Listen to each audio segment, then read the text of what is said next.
Struggling with the Unable to Initialize SteamAPI error on Windows 11? In this tutorial, we'll walk you through the steps to repair this issue.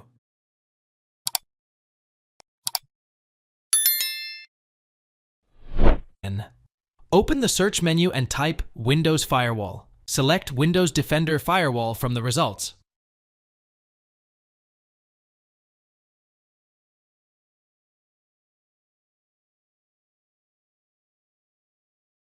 On the left side, click Allow an app or feature through Windows Defender Firewall. Locate Steam in the list, click Change Settings, if needed, and ensure both private and public checkboxes are selected for Steam. Click OK to save changes.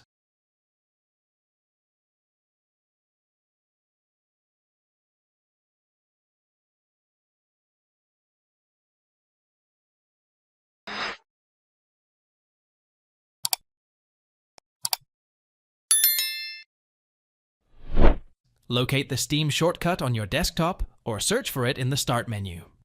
Right-click on Steam and select Run as administrator. If prompted by User Account Control, UAC, click Yes. This process ensures that Steam has the necessary permissions and network access to initialize properly. If the issue persists, consider restarting your computer or reinstalling Steam as a last resort.